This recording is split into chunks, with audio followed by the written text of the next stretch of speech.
thunderous roar. Snow exploded like a bomb. The mountain split open. In a heartbeat, two of the world's most respected high-altitude Sherpas were gone. Ngima Tashi, Sherpa, Rima Rinje, Sherpa, swept away by an avalanche on Annapurna's perilous slopes.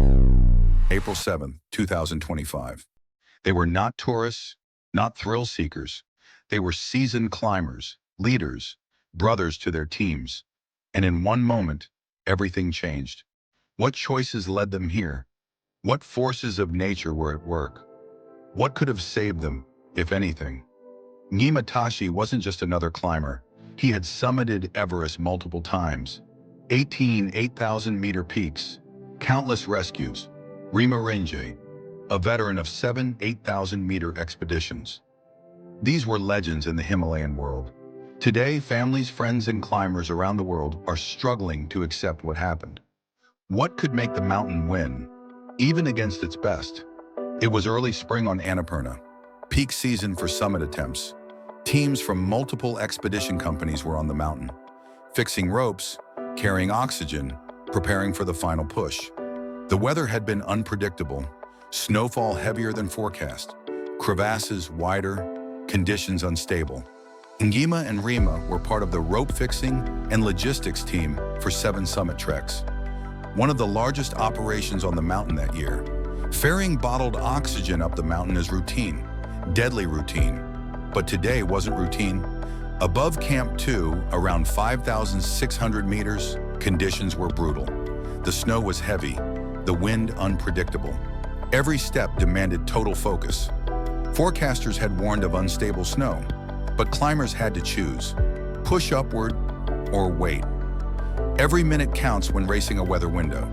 Every oxygen load delivered edges the summit team closer to a critical decision.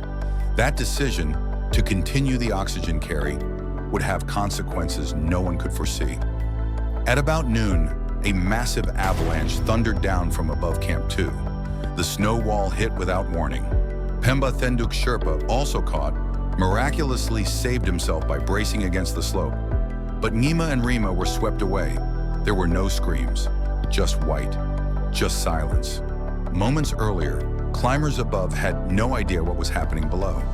Immediately, colleagues began a desperate search.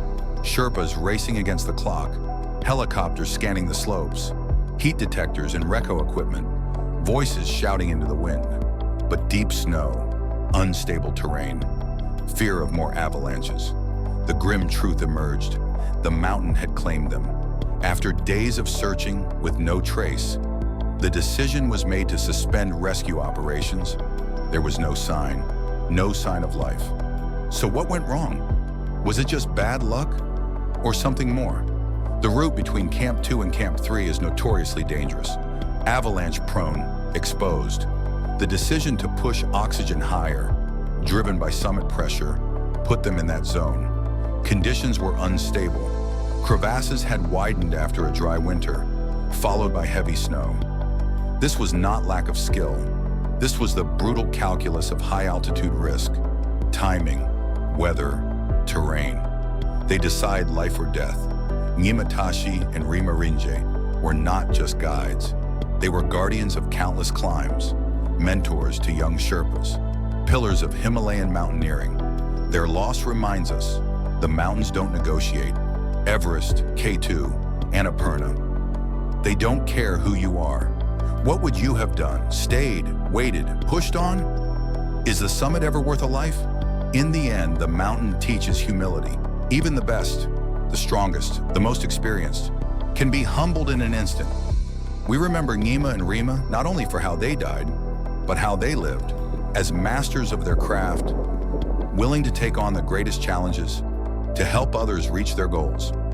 This was Annapurna in 2025, a story of heroism, choices, and the unforgiving power of the Himalayas. Thank you for watching, and if you'd climb Annapurna knowing what we now know, what would you do differently?